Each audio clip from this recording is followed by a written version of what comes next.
I stood up in the middle of my daughter's wedding reception, while her new husband was giving his toast, and I walked out of the banquet hall without saying a word to anyone. 300 guests watched me go.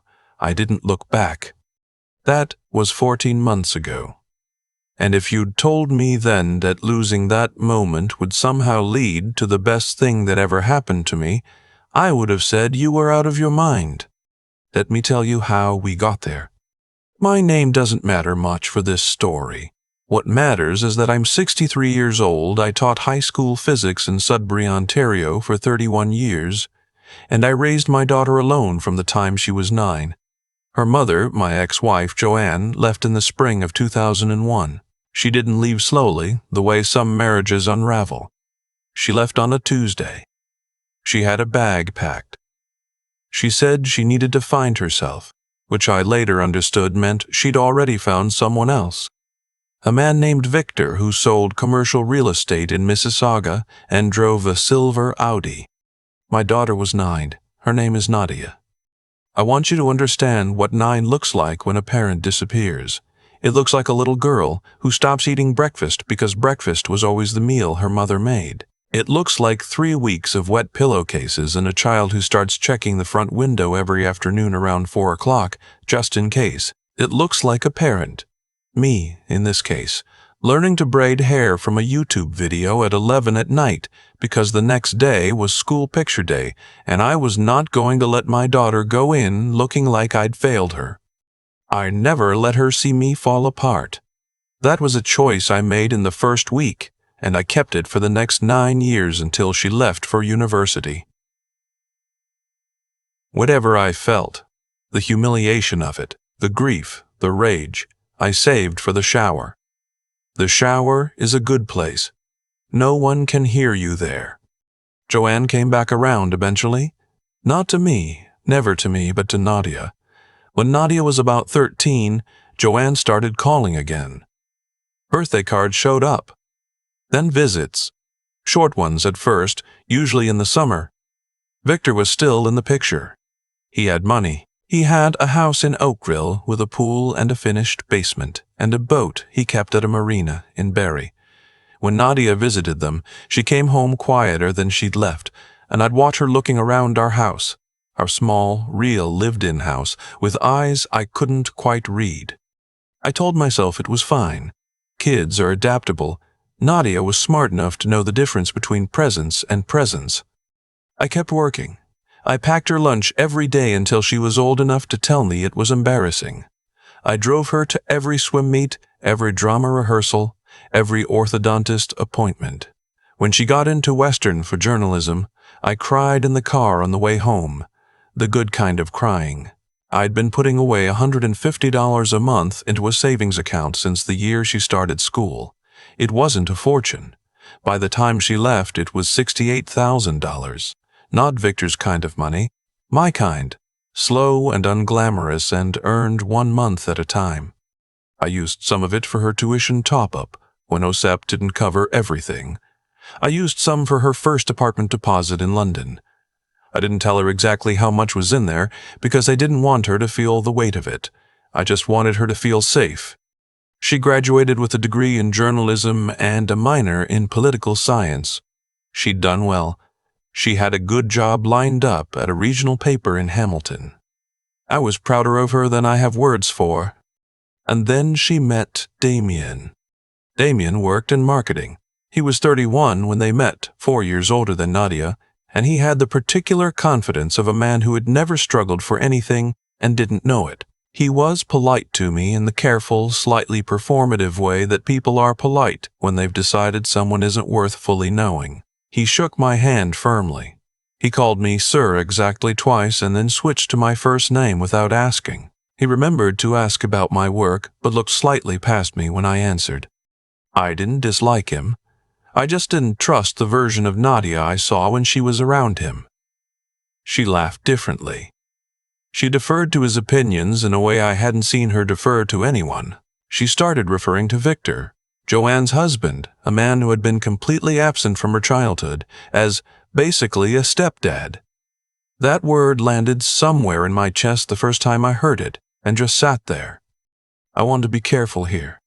I'm not trying to paint myself as a saint. I had flaws as a father.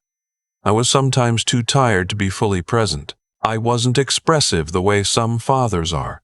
I showed love through logistics, through reliability, through being there, not always through saying the right thing at the right moment. I know Joanne filled Nadia's head with a certain version of our marriage over those years, and I know Victor had money I didn't have and the lifestyle that was genuinely appealing to a young woman who'd grown up in a small house in Sudbury. I understand all of that. I understood it then. But I want you to understand what it costs to raise a child alone for 9 years, and then watch from a polite distance as someone else gets the title. Nadia and Damien got engaged in January. She called me on a Sunday morning. She was happy, genuinely, radiantly happy, and I told her so. I meant it. I said Damien was lucky. I meant that too. The wedding was set for September in Niagara-on-the-Lake, a vineyard venue. Victor and Joanne helped pay for it. I offered to contribute, and Nadia said they had it covered, which I understood. I paid for her dress alterations, the flower girl's outfit, and a few other smaller things she mentioned in passing. I didn't keep score. That was never the point. The ceremony was beautiful. I'll give it that. The light that afternoon was extraordinary. That golden, late summer light that makes everything look like a memory while you're still inside it. I walked Nadia down the aisle, and I held it together completely. I squeezed her hand at the end. She squeezed back. The reception was at the same vineyard, in a large, open-sided tent that looked out over the vines. Dinner, speeches, dancing. I was at a table near the front with Nadia's aunt and a couple of her friends from university. I had a glass of wine. I was doing fine. Victor gave a toast. That was not on the program I'd been given. Or maybe it was, and I'd missed it. But there he was, standing up with a microphone and a glass of Niagara Chardonnay, and he talked for about 4 minutes about Nadia. He talked about how he'd watched her grow into such a remarkable young woman. He talked about her intelligence, her warmth, her career. He made a joke about her being the daughter I always wished I had. He said, and I remember this clearly because I read it back in my memory several times that night. He said that he hoped Damien knew how lucky he was to be marrying a woman who'd been shaped by such a strong family. I sat there. Such a strong family. I looked at Nadia. She was beaming at Victor. Damien had his arm around her and he was nodding. Joanne was dabbing at her eyes. The 300 guests were warm and attentive and applauding. I was at a table at my daughter's wedding, and I had become invisible. I didn't make a scene. I want to be clear about that. I didn't stand up and shout. I didn't cry. I set my napkin on the table very carefully, the way you set something down when your hands have a slight tremor and you don't want anyone to see. I stood up. I walked toward the exit, past the bar and the photo booth and the table with the seating cards, and I pushed through the door into the cool September evening, and I kept walking to the parking lot. I sat in my car for a while. I didn't know how long. It got cold. I turned on the heat and sat there in the dark with the engine running. Then I drove to my hotel room, took off my shoes, lay down on the bed in my suit, and looked at the ceiling. I didn't call anyone. I didn't text. I just laid there and thought about 31 years of teaching, and the $150 a month, and the braiding tutorial, and the swim meets, and the 4 o'clock window checking. I thought about how I had never, not once, asked Nadia to choose me over Joanne. I told her, every time she came back from a summer in Oakville, I'm glad you had a good time. I told her that because I meant it. Because her happiness didn't have to come at the cost of mine. I'd believed, naively perhaps, that she understood the difference between a man who shows up and a man who shows off. I drove home to Sudbury the next morning. Nadia texted me that evening. Hope you got home okay. You disappeared. Was everything all right? I wrote back, got home fine. Congratulations again. You look beautiful. That was the whole exchange. I spent the next few weeks quietly reorganizing my life. I'd retired from teaching the previous June. 31 years was enough, and I'd been thinking about what came next. I had my pension.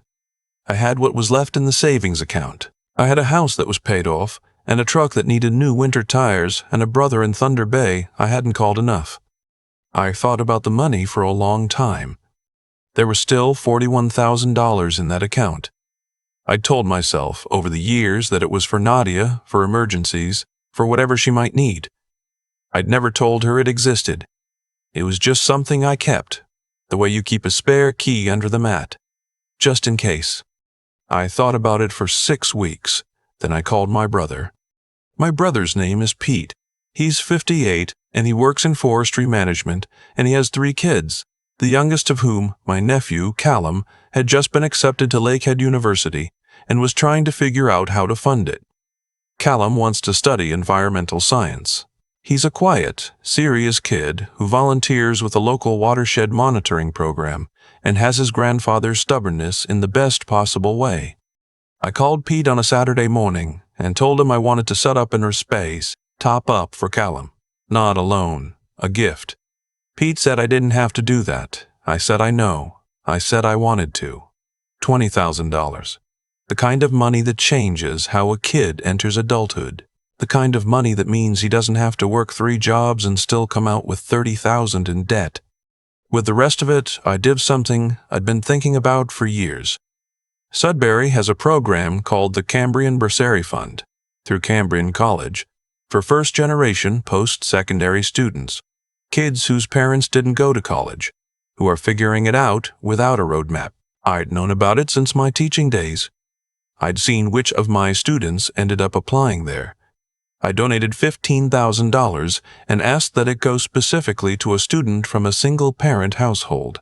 The remaining $6,000 I kept for the truck tires and the trip to Newfoundland I'd been putting off for 15 years. I didn't tell Nadia any of this. The call came in February. She phoned on a Wednesday afternoon, which was unusual. Nadia and I talked on Sundays briefly, weather and work kind of calls. A Wednesday call meant something was wrong. She'd lost her job. The paper in Hamilton had gone through a round of layoffs. This has been happening across Canadian media for years, and it finally reached her desk. She'd been there 18 months. She was good at her work, but seniority is seniority, and she was the 3rd most junior person in her department. She was okay. She had some savings.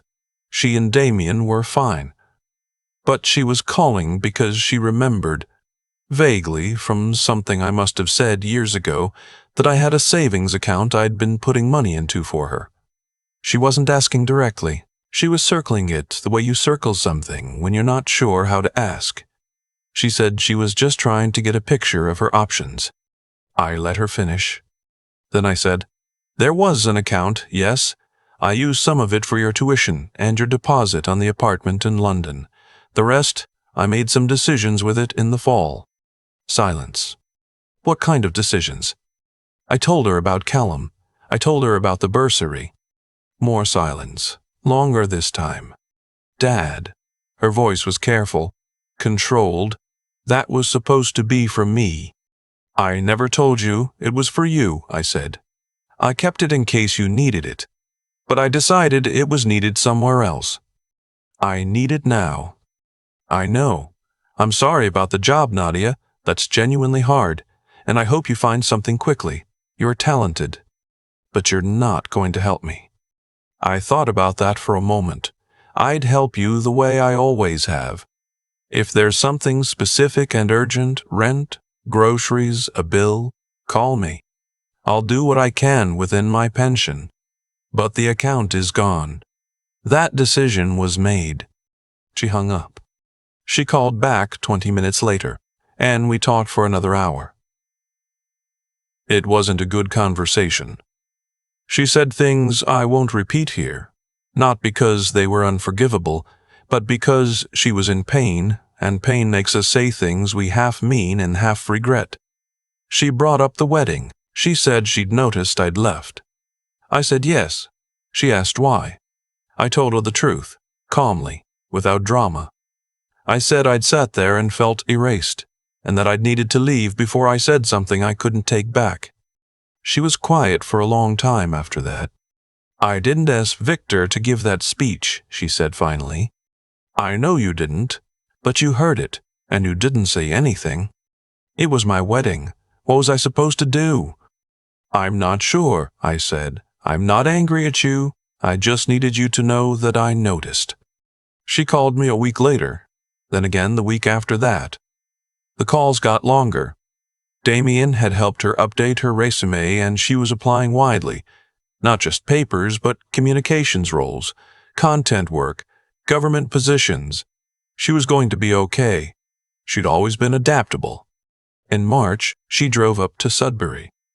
Just her, without Damien, which surprised me. She showed up on a Friday afternoon with Tim Hortons in her hands, a large double-double for me, because she still remembered, and we sat at the kitchen table for 3 hours. She talked about the wedding. She talked about growing up.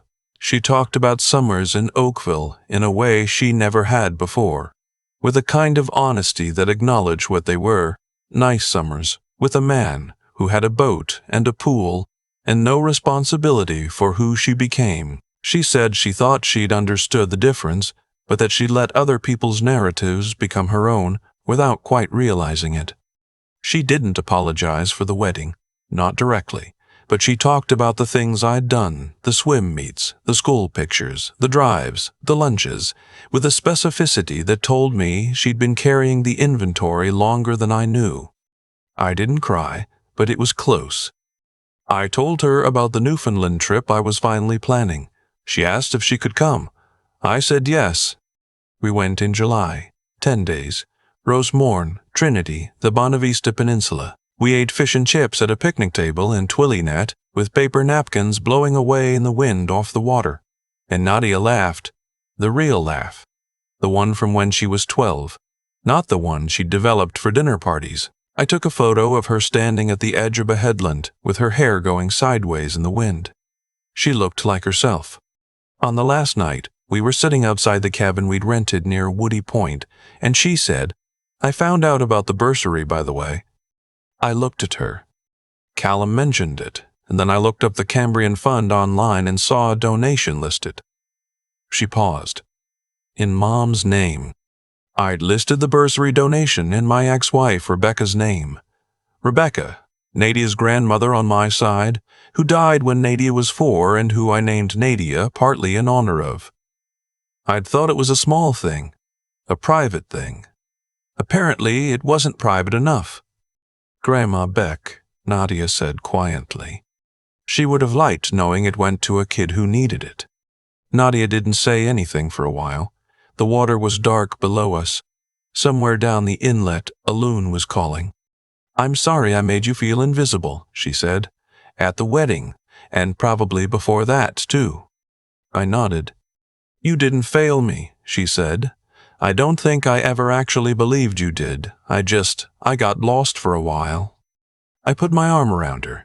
She leaned into it the way she used to when she was small, before she learned that leaning in was a kind of vulnerability. The truck got new winter tires in October. Pete sends me photos of Callum at Lake Head, doing field work in the fall, up to his knees in a stream with a water testing kit, grinning like an idiot. I print them and put them on the refrigerator. Nadia calls every Sunday now. The calls run long. Last month, she called on a Wednesday again. But it wasn't bad news this time. She'd been offered a communications role with the city of Hamilton. Benefits, pension, steady hours. She wanted to tell me before she told anyone else. I still have the photo from Twillingate on my phone. I look at it sometimes when I want to remember what it looks like when a person comes back to themselves.